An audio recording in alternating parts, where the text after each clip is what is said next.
I would say the key experience was community.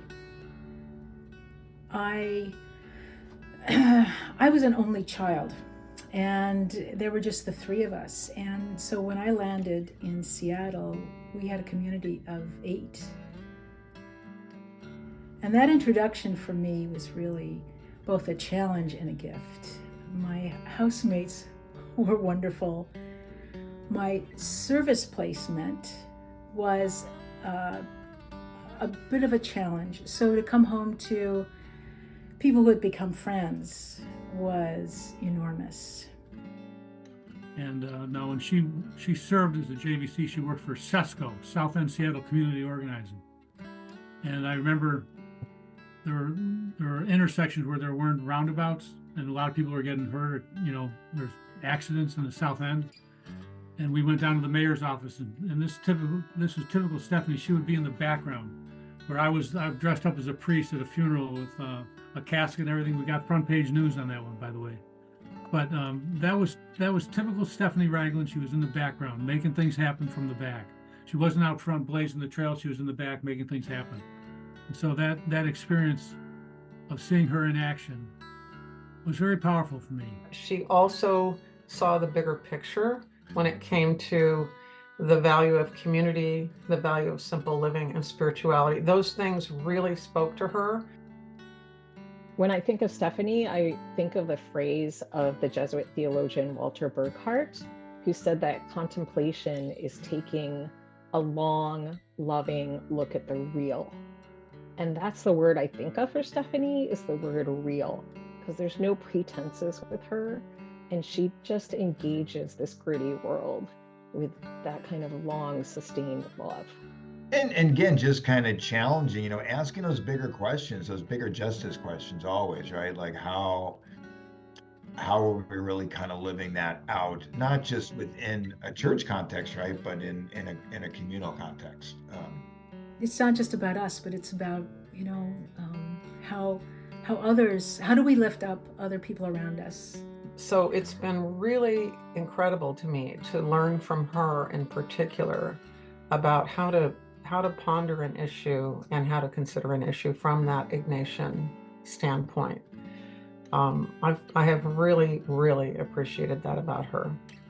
And the reason I continually invite Stephanie to be a retreat presenter is not only is she awesome to work with, but she has this unique combination of deep spirituality and knowledge of the spiritual exercises, a gentle listening presence with those that she directs, and authentic engagement in the community, especially positioning herself with those who have been historically marginalized. And the retreatants, I think, are drawn to her because of her integrity and because she has this embodied wisdom that is gained from her lived experience. I feel like her legacy is that whether she's been doing a retreat here, whether it's been individual work with people, she just has that kind of spirituality that just comes out from her. Again, a spirituality of justice and it just stays with you. Her impact in my life, I think my tears will speak for themselves. I think the greatest impact she's had on me is for me to reconnect with my own spiritual self and my own spiritual roots.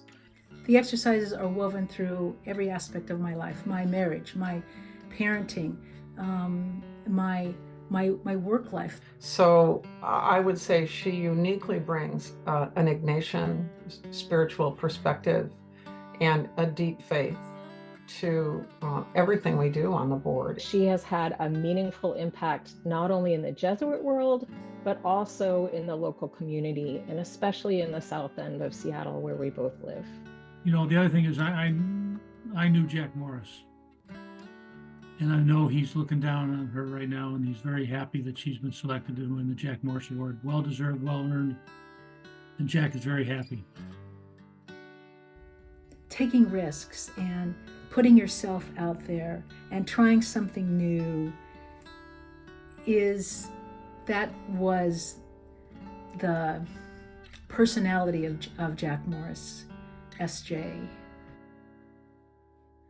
And I think it's our responsibility to live into that as JVC Northwest. So we honor his desire for us to be on the edge, to live on the margins, to see with new lenses, and to embrace communities that we never would have experienced.